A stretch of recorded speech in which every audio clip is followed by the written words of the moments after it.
Okay, let's turn now to our second part of the evening. And I know that's probably disappointing for some of you because you probably want to keep talking about the mud flood. But we don't we don't know how much time we have left on this earth. Maybe it's years, decades. I'm really starting to think that we have a very, very limited time. The things are speeding up so fast. And even when COVID hit a year and a half ago now, almost 2 years ago, that was pretty shocking.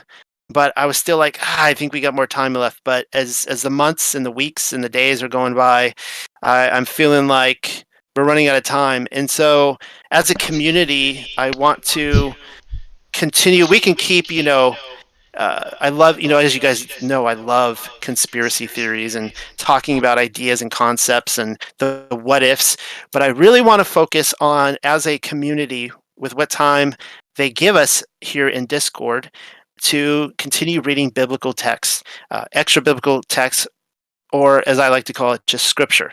So tonight we will be reading from the Infancy Gospel of Thomas. This is kind of a continuation of what we already read with the Infancy Gospel of Yaakov. That just took us to the birth of Messiah, and this is taking us to the boyhood of Messiah. This is a very famous text. It's considered, a Catholic text by many. I don't see that to be the case. But this is one of those texts that I grew up being told not to read. Now, just so we're clear, this is not referring to the Gospel of Thomas. That is a completely different text. This is the Infancy Gospel of Thomas. So hopefully everyone can pull it up. And let's start. Oh, before we do start reading, though, I did want to say this for the second half. I want to do another book giveaway, and tonight I will be handing away a copy. I just had it in front of me, and now I don't. This is put out by Sacred Word Publishing, and it's called "The Collected Works of Enoch the Prophet." And believe it or not, the text we just read on Enoch, it is in there. And Zen Garcia has done the best job of anyone I've seen to take every text we have of Enoch, including Jubilees, Jasher, first, second Enoch, and others, and put them into one book. So I will be doing a book giveaway on that now. Dave, are you ready with it? Yeah, let's do it. Yeah, I'm making sure I have everybody on the list. Okay, everybody can watch. Make sure I'm not cheating if you want to. Winner is Daniel B. All right, Daniel. I probably have yours and Miles' address, but if not, just send it to me in private chat, and I will ship it out to you this week. So I hope you enjoy that book. Thank you so much. All right, let's start the Infancy Gospel of Thomas. All right, chapter 1, and this should be a pretty. We should be able to get through this in the next hour. It shouldn't be that. This is attributed the stories of Thomas the Israelite, the philosopher. Keep in mind, this was not in the original text. Somebody added this later on. The Israelite, the philosopher, concerning the works of the childhood of the Lord, or of Adonai. Chapter 1. I, Thomas the Israelite, tell unto you, even all the brethren that are of the Gentiles, to make known unto you the works of the childhood of our Adonai, Yahusha Messiah, and his mighty deeds, even all that he did when he was born in our land, whereof the beginning is thus. Chapter 2. I told you this is short. This little child Yahusha, when he was 5 years old, was playing at the ford of a brook. And he gathered together the waters that flowed there into pools, and made them straightway clean, and commanded them by his word alone. And having made soft clay, he fashioned thereof 12 sparrows. And it was the Sabbath when he did these things, or made them. And there were also many other little children playing with him. And a certain Jew, or Yehudim, when he saw what Yahusha did, playing upon the Sabbath day, departed straightway and told his father Yosef, Lo, thy child is at the brook, and he hath taken clay and fashioned 12 little birds, and hath polluted the Sabbath day. And Yosef came to the place and saw, and cried out to him, saying, Wherefore dost thou these things on the Sabbath, which is not lawful to do? But Yahusha clapped his hands together and cried out to the sparrows and said to them, Go. And the sparrows took their flight and went away chirping. And when the Yehudim saw it, they were amazed, and departed and told their chief men that which they had seen Yahusha do. I'm going to quickly comment here that Yosef's character is really interesting. It actually, in my opinion, ties up with the Yosef that we have already met in the Infancy Gospel of Yaakov. And he's an older man. He's very stern, very strict, and he doesn't seem to.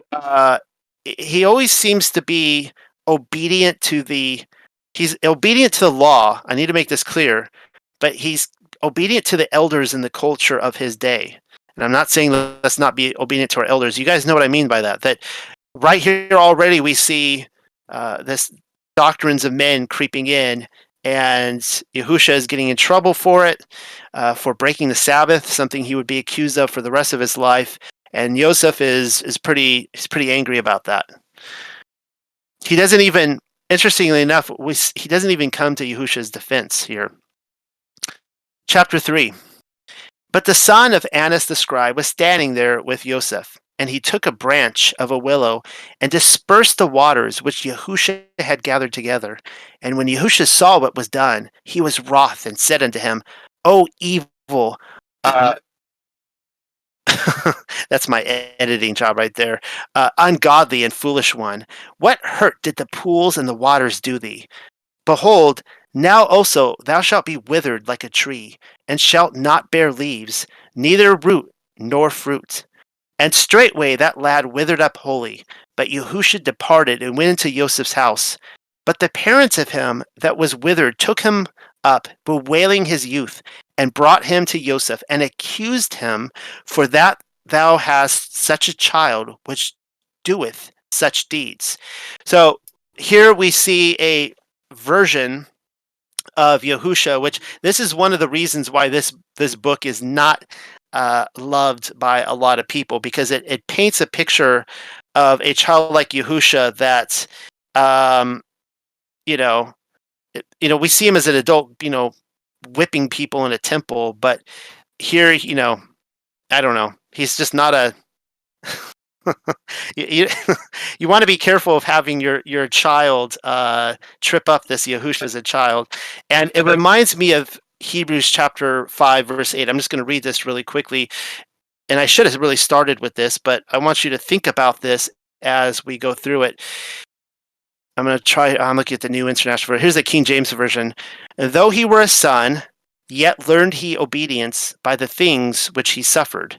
And that's one of those verses that people have debated and talked about since the Gospels were written, on what did it mean that the son Yahusha had to learn obedience in what he suffered. But here in the Infancy Gospel, we seem to literally see Yahusha learning obedience. All right, chapter 4. After that again he went through the village, and a child ran and dashed against his shoulder. And Yahusha was provoked, and said unto him, Thou shalt not finish thy course. Literally, go all the way. And immediately he fell down and died. But certain, when they saw what was done, said, Whence was this young child born? For that every word of his is an accomplished work. I think that's probably the theme of this book right there, that everybody is looking at this young Messiah and saying, every word which proceeds from his mouth is an accomplished work. Like there's even as a child, nothing he did was idle, including, as we saw with the pigeons. And the parents of him that was dead came unto Joseph and blamed him, saying, Thou hast such a child cannot dwell with us in the village. Or do thou teach him to bless and not to curse, for he slayeth our children. And Joseph called the young child apart and admonished him, saying, Wherefore dost thou such things, that these suffer and hate us and persecute us? But Yahusha said, I know that these thy words are not thine. Nevertheless, for thy sake I will hold my peace, but they shall bear their punishment. And straightway they that accuse him were smitten with blindness. And they saw it were sore, and they that saw it were sore afraid and perplexed, and said concerning him that every word which he spake, whether it were good or bad, was a deed, and became a marvel. And there it is again. Every work which he spoke was not idle. And when they saw that Yahusha had so done, Joseph arose and took hold upon his ear and wrung it sore. So here we see the elderly Joseph, and he's a really stern, strict father. I can't ever I can say that I've never grabbed my child's ear and wrung it. And the young child was wroth and said unto him, It sufficeth thee or them to seek and not to find. And verily thou hast done unwisely. Knowest thou not that I am thine? Vex me not. Now a certain teacher, Zacchaeus by name, stood there, and he heard in part when Yahusha said these things to his father. And he marveled greatly that being a young child he spake such matters. And after a few days he came near unto Joseph and said unto him, Thou hast a wise child, and he hath understanding. Come, deliver him to me, that he may learn letters, and I will teach him with the letters all knowledge, and that he salute all the elders and honor them as grandfathers and fathers, and love them of his own years. And he told him all the letters from Alpha even to Omega clearly, with much questioning. But Yahusha looked upon Zacchaeus, the teacher, and saith unto him, Thou that knowest not the Alpha according to its nature, how canst thou teach others the Beta? Thou hypocrite, first, if thou knowest it, teach the Alpha, and then will we believe thee concerning the Beta. Then began he to confound the mouth of the teacher concerning the first letter, and he could not prevail to answer him. And in the hearing of many, the young child said to Zacchaeus, Hear, O teacher, the ordinance of the first letter, and pay heed to this. How that it hath, what follows is, from this point on, is unintelligible. According to the notes, where do these notes end? Oh, there we go. That thou hast the rules of the Alpha. Chapter 7. Now, when Zacchaeus the teacher heard such, and so many allegories of the first letter spoken by the young child, he was perplexed at his answer and his instruction being so great, and said to them that were there, Woe is me, wretch that I am confounded. I have brought shame to myself by drawing to me this young child. Take him away, therefore, I beseech thee, my brother Joseph. I cannot endure the severity of his look. I cannot once make clear my or his word. This young child is not earthly born. This is one that can tame even fire. Be like this is one begotten before the making of the world. What belly bare this? What womb nurtured it? I know not. Woe is me, O my friend. He putteth me from my sense. I cannot follow his understanding. I have deceived myself. Thrice wretched man that I am. I strove to get me a disciple, and I am found to have a master. I think, O my friends, upon my shame, for that being old, I have been overcome by a young child. I am even ready to faint and to die because of the boy, for I am not able at this present hour to look him in the face. And when all men say that I have been overcome by a little child, what have I to say? And what can I tell concerning the lines of the first letter whereof he spake to me? I am ignorant, O my friends, for neither beginning nor end of it, or him do I know. Wherefore I beseech thee, my brother Joseph, take him away into thine house, for he is someone great, whether Elohim or angel, or what I should call him, I know not. And as the Yehudim were counseling Zacchaeus, the young child laughed greatly and said, "Now let those bear fruit that were barren, and let them see that were blind in heart. I am come from above that I may curse them, and call them to the things that are above, even as he commanded which hath sent me for your sakes." And when the young child ceased speaking, um, immediately all they were made whole which had come under his curse. And no man after that durst provoke him, lest he should curse him, and he should be maimed. Now, after certain days, Yahusha was playing in the upper story of a certain house, and one of the young children that played with him fell down from the house and died. Right here, if I'm reading this right, they were not actually, this household was not obeying Torah because they should have had some upper railing up there to stop a person from falling off and dying. And the other children, when they saw it, fled, and Yahusha remained alone. I take it this is not going to go well for Yahusha. And the parents of him that was dead came and accused him that he had cast him down. So now he's being accused of murder. And Yahusha said, "I did not cast him down, but they reviled him still."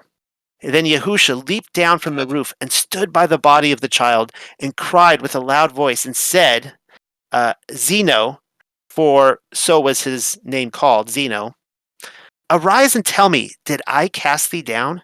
And straightway he arose and said, "Nay, Adonai, thou didst not cast me down, but didst raise me up." And when they saw it, they were amazed. And the parents of the child glorified Elohim for the sign which had come to pass, and worshipped Yahusha. After a few days, a certain young man was cleaving wood in the neighborhood, and the axe fell and cut in sunder the sole of his foot, and losing much blood, he was at the point to die. And when there was a tumult and concourse, the young child Yahusha also ran thither, and by force passed through the multitude, and took hold upon the foot of the young man that was smitten, and straightway it was healed. And he said unto the young man, "Arise now and cleave the wood, and remember me." But when the multitude saw what was done, they worshipped the young child, saying, "Verily, the Ruach of Elohim dwelleth in this young child." Now, when he was 6 years old, his mother sendeth him to draw water, and bear it into the house, and gave him a pitcher.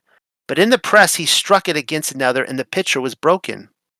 But Yahusha spread out the garment which was upon him, and filled it with water, and brought it to his mother. And when his mother saw what was done, she kissed him, and she kept within herself the mysteries which she saw him do. Again, in the time of sowing, the young child went forth with his father to sow wheat in their land. So it's kind of interesting here. This is the first time we see his father doing work that is not carpentry. And as his father sowed, the young child Yahusha sowed also 1 corn of wheat. And he reaped it, and threshed it, and made thereof 100 measures. And he called all the poor of the village unto the threshing floor, and gave them the wheat. And Joseph took the residue of the wheat. And he was 8 years old when he wrought this sign. Now his father was a carpenter, and made at that time plows and yokes. So in the Infancy Gospel, we saw him going off and almost like with a company of carpenters and building things, which actually would have been right in line, keeping with Roman times and how the Romans would have them go work for them in other places. But here he looks like he's making stuff for harvest. And there was required of him a bed by a certain rich man, that he should make it for him. And whereas one beam, that which is called the shifting one, was too short, and Joseph knew not what to do. The young child Yahusha said to his father, "Joseph, lay down the 2 pieces of wood, and make them even at the end next unto thee, at the middle part." And Joseph did as the young child said unto him. And Yahusha stood at the other end, and took hold upon the shorter beam, and stretched it, and made it equal with the other. And his father Joseph saw it, and marveled. And he embraced the young child, and kissed him, saying, "Happy am I, for that Elohim hath given me this young child." But when Joseph saw the understanding of the child and his age, that it was coming to the full, he thought with himself again that he should not be ignorant of letters. And he took him and delivered him to another teacher. And the teacher said unto Joseph, First will I teach him the Greek letters, and after that the Hebrew. For the teacher knew the skill of the child and was afraid of him. Notwithstanding, he wrote the alphabet, and Yahusha pondered thereon a long time and answered him not. And Yahusha said to him, If thou be indeed a teacher, and if thou knowest letters well, tell me the power of the alpha, and then I will tell thee the power of the beta. And the teacher was provoked and smote him on the head. Probably not a good idea. And the young child was hurt and cursed him. And straightway he fainted and fell to the ground on his face. And the child returned into the house of Joseph. And Joseph was grieved and commanded his mother, saying, Let him not forth without the door, for all they die that provoke him to wrath. And after some time, yet another teacher, which was a faithful friend of Joseph, said to him, Bring the young child unto me to the school. Peradventure, I may be able, by cockering him, to teach him the letters. And Joseph said, If thou hast no fear, my brother, take him with thee. And he took him with him, in fear and much trouble of Ruach. But the young child followed him gladly. And going with boldness into the school, he found a book lying upon the pulpit, and he took it, and read not the letters that were therein, but opened his mouth and spake by the set apart Ruach, and taught the law to them that stood by. And a great multitude came together and stood there hearkening, and marveled at the beauty of his teaching and the readiness of his words, in that being an infant he uttered such words, or uttered such things. But when Joseph heard it, he was afraid, and ran into the school, thinking whether this teacher also were without skill, or smitten with infirmity. But the teacher said unto Joseph, Know, my brother, that I received this child for a disciple, but he is full of grace and wisdom. And now I beseech thee, brother, take him unto thine house. And when the young child heard that, he smiled upon him and said, Forasmuch as thou hast said well and hast borne right witness, for thy sake shall he also that was smitten be healed. And forthwith the other teacher was healed. And Joseph took the young child and departed unto his house. And Joseph sent his son Yaakov to bind fuel and carry it into his house. And the young child Yahusha also followed him. It's interesting here that it actually refers to Yaakov as, Joseph's son.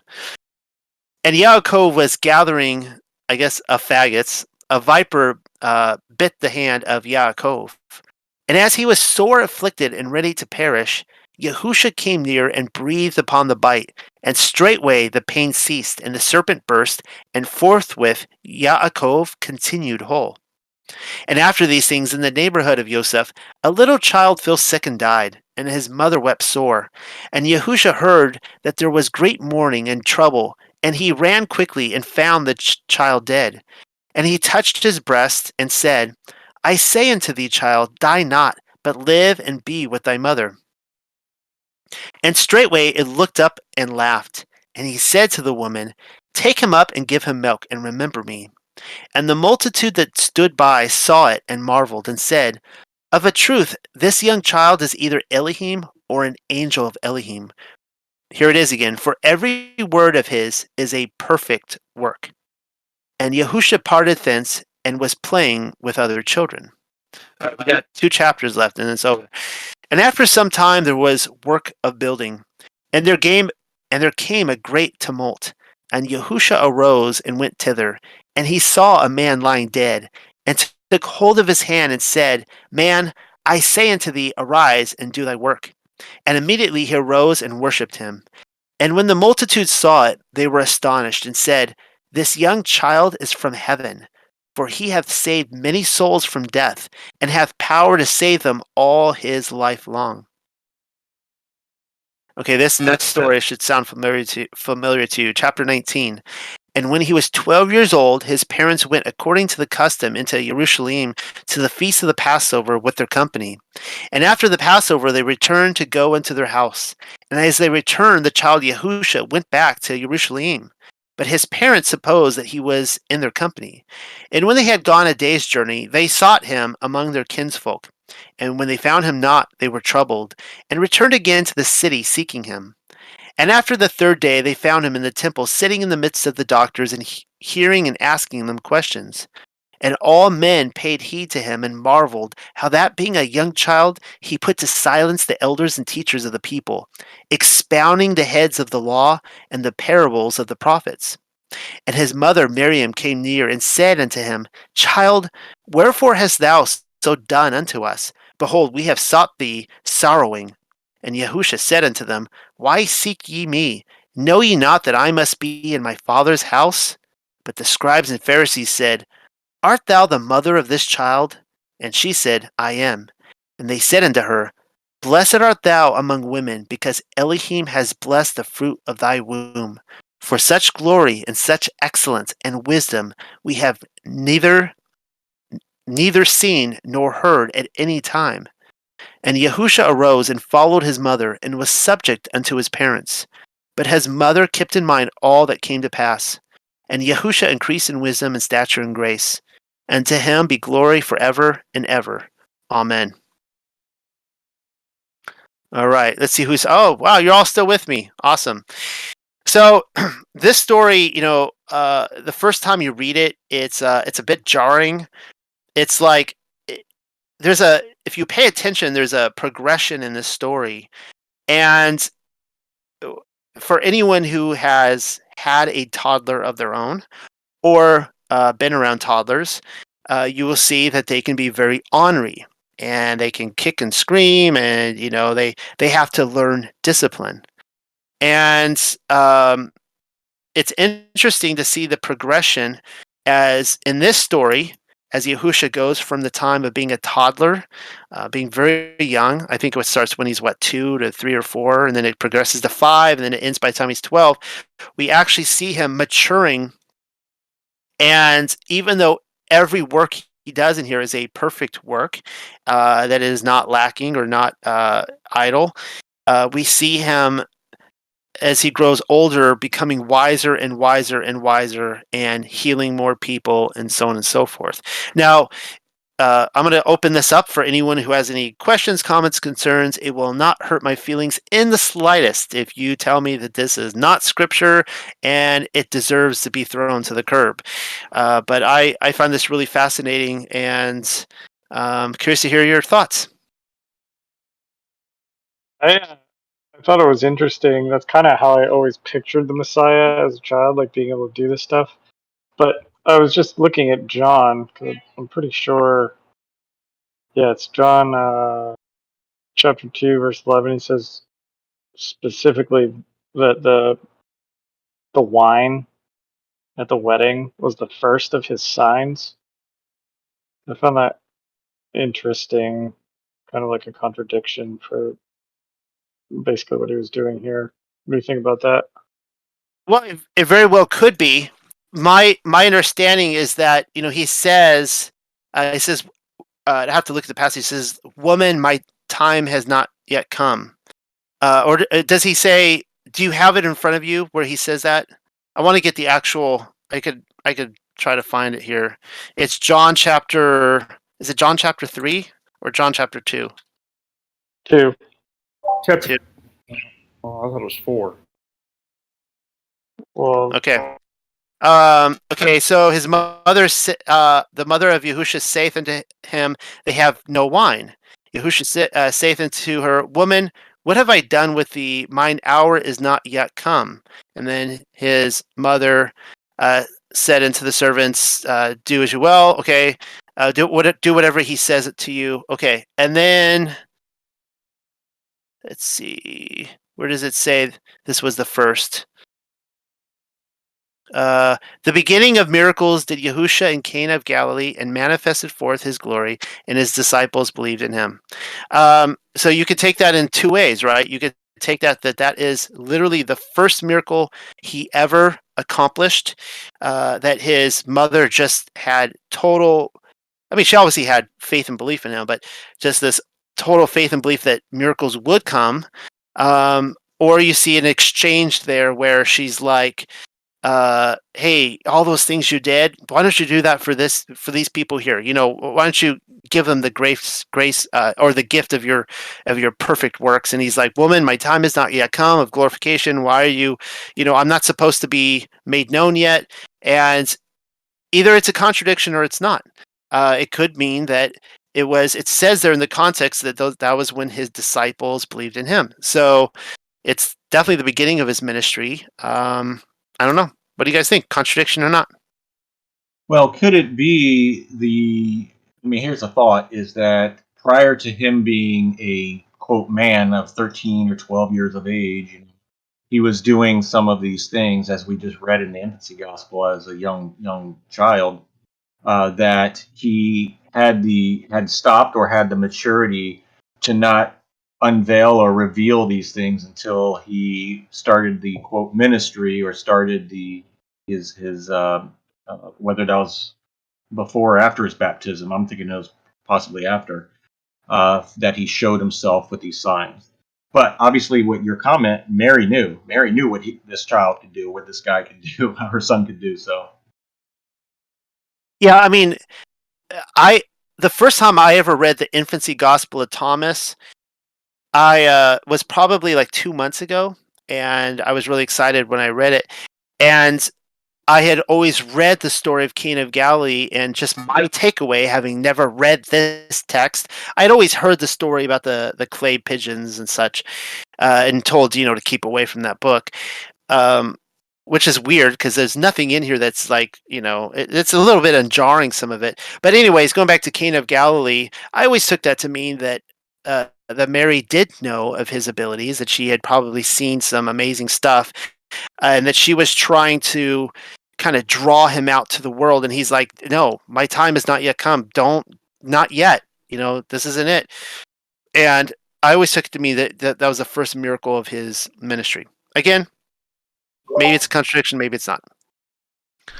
yeah, and if you notice, Rob, each time there was a curse that he performed or did, there was usually a healing afterwards, so that people could see what he was able to do in a positive light. Even the child that died, he brought them to life. In each circumstance, the birds, he created them and gave them life on the Sabbath. We've had this conversation about the Sabbath. Breaking the Sabbath if it's to save a life. Go ahead. Who's going to jump in? Oh, I'm sorry. I was going to let you finish. Two things. To me, and I'm not agreeing or disagreeing whether this is true or not, but to me, granted, he raised everybody to life that he killed, but it just seemed to come across to me like an unrighteous and an unjust anger. But even more strikingly to me is, it seemed to me, as a kid that's 12 years old or even less, performing all these miracles, he would have been famous and known throughout the land by the time he was 12, I would think. And the Bible implies that he was pretty much a nobody until he started his ministry. Well, that's why I kind of thought that when he reached that age of 13 or so, 12, 13, that it died down, so to speak. His childhood, he would do some of these things, and then afterwards he had the maturity and wisdom to withhold from doing such things to be made known. That's just my guess. So implying he might have been famous, but as he turned teenager, his fame went away? In some respect, where now he's a man, he's doing manly things as everyone else does in the culture, type of thing, and that was his past, and I'm sure there was people that were affected by it. Remember, he tells them to remember him, but as we all know, as time goes on, things are forgotten in the past, no matter how great they are sometimes. Yeah, I can see where you're coming from. I'm not convinced that Yahusha was a nobody until his ministry.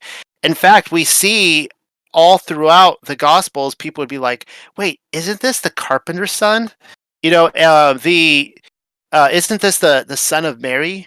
When we looked at the Infancy Gospel of Yaakov, we saw that Mary was raised in the temple, so that had to have some sort of understanding, we know that John the Baptist's father was a high priest, so that would be made known. And I'm not convinced that this family was just an unknown or a nobody. Clearly, nobody had pieced it all together until the point when Yohanan says, "Here's the Lamb of Elohim that takes away the sins of the world." I don't know. I was going to point out here that when I had started reading the Infancy Gospel of Yaakov a few 2 or 3 weeks ago, that I started reading from the Gospel of Luke, and it's kind of appropriate here because everyone probably noticed the last chapter is, you could say, lifted right from Luke, but what if it wasn't? What if Luke, actually the historian, actually lifted it from this? He says here, chapter 1, verse 1 from the Gospel of Luke, "For as much as many have taken in hand to set forth in order a declaration of those things which are most surely believed among us, even as they delivered them unto us, which from the beginning were eyewitnesses and ministers of the word. It seemed good to me also, having had perfect understanding of all things from the very first, to write unto thee in order, most excellent Theophilus." And I asked you guys, or I offer the suggestion, that he actually did lift the story of Yahusha at the temple from this text. If you look at the text, it's not written like whoever wrote this Infancy Gospel. It's not written like it's copying from another text at all when he's there. And Luke says here that for as much as many have taken in hand to set forth in order a declaration of those things. So who are these many? Was it just the other 3 Gospels? Right? You guys get my point on this. Yeah, that was kind of it on that. That's some good points. I appreciate that. The other thing that I think is I'm not entirely convinced about the timeline and ages and stuff like that, just due to the Masonic nature of some of the numbers that kind of appear in the Jesus character, like his ministry ended when he was 33 and etc. etc. Well, keep in mind that's not in the Bible. It never says he was 33. I do agree that 33-year-old Jesus may indeed be very Masonic, kind of like the 66 book canon. I have not read a text where it actually says he was 33 years old. In fact, if you take the Star of Bethlehem theory, which I don't, that the planets had aligned in, I think it was like 8 BC. There was actually twice they aligned. I actually think it was an actual star that moved like a comet. And I've talked about that in the past, how we classify a comet as a comet when in fact it may in fact be a star. But anyways, that being said, if Yahusha died in 30 AD, and we know that it would have been 30 AD according to the Talmud, they say that the veil was torn exactly 40 years before the temple's destruction. That would place it at 30 AD. And interesting enough, they also say that the last trial, the last meeting of the Sanhedrin, they were never able to meet again after that. So we know that the last time they met was to judge Messiah. They were never able to meet in the temple again. All that to say is he could have been closer to 40 years old when he died. Luke 3:23. Luke 3:23. Oh, he was about 30 years of age. Okay, well, that answers that question. Boom, there it is. So that would mean that I guess that disproves the Star of Bethlehem theory then. And what I mean by that is I think James Cameron popularized it a few years ago, like 20 years ago or something like that, where he said that the planets aligned and they said that was the Star of Bethlehem. So I guess that disproves that then. You couldn't join the priesthood until you were 30. So it says he was about to be 30. So he got baptized right as he was about to turn 30. And then he started, he went into the wilderness, and you are not a legal quote unquote priest until you're 30 years old. There you go. Then there's 2 schools of thought. Either he was walking with the disciples, teaching them for 3 years, and died in, going into his quote unquote 33rd year. Or there's the idea that it was 70, quote unquote, 70 weeks, where he really only had to walk through 1 year of feast days before he then started fulfilling them. Well, yeah, and I'm glad you bring that up, Lisa, because it seems like people get really agitated when someone says the 3 to 3.5 year theory versus the 1 year theory. But if I had never heard, I grew up believing that his ministry was like 3 years or something like that, and I never understood how people really totally made sense to that. I never really saw a chart drawn out. If I were just to pick up the Gospels for the first time and just read through Matthew, read through John, read through Luke, read through Mark, I get the impression that he showed up, he said things that stirred up the crowds, he spoke to the wrong people, and they formed a mob and killed him. And someone in the years I've been in this, I know how quickly a crowd can turn. It can turn. It only takes 15 minutes. So I read the Gospels like as he walked through a cycle, and he kind of showed up, and within a year he was gone. That's kind of how I read it. But does anyone read it differently? I think the Gospels record that Jesus attended at least 2 Passover celebrations. It might be 3. I'd have to research that. Well, and he also didn't clear the temple twice, so I don't know if there was, at the beginning of a series of a yearly, feast cycle, he went back in there and cleared the temple. Also, there's the idea of him not only being the yearling lamb, but the 3-year-old red heifer. That's interesting. If you've heard anything about the red heifer sacrifice, that Jim Staley has a really awesome teaching about that. That's really a good point, because if we go with the Passover lamb, a Passover lamb is selected a year before, right? So it's not quite a year, and a heifer does lead to a 3-year. So when it comes to clearing the temple, I've never done a study on that. I've always wanted to. I don't know if anyone else has. I mean, I don't know if it's the same story given twice or if it's 2 different stories. I couldn't say. Any thoughts on that? I mean, I couldn't say, because it seems to me that the Gospel of John is, I don't know if it's written, it doesn't appear to me to be written in order. It seems like he's kind of like jumping around a lot. Like it's John's style. Like with the book of Revelation, where he kind of, people have commented the Revelation is almost like a scroll within a scroll within a scroll, and you keep unwinding it. And it's almost circular patterned. It's just, finally, when you get to the end of the Gospel of John, it's linear, but I don't read the rest of it necessarily that way. So, can I ask the same question about the Passover? Can anybody verify whether he attended more than one? Sorry, what was that again? I missed that. The question is, can anyone verify if Yahusha attended more than one Passover in the Gospels? That's something I need to do more study on, because like I said, a reading to me seems like he just came and upset people and was killed. But did he attend more than, if he attended 2 Passovers, right there, that tells us that's more than 1 year. I've heard people debate the idea that there's clearly, supposedly 2, and that there's something that possibly could have been interjected that makes it seem like there was 3. But I haven't dug into it. I don't know. These are people that go by the Michael Rood chronological gospel idea, which he kind of lays it out in the 70 weeks format.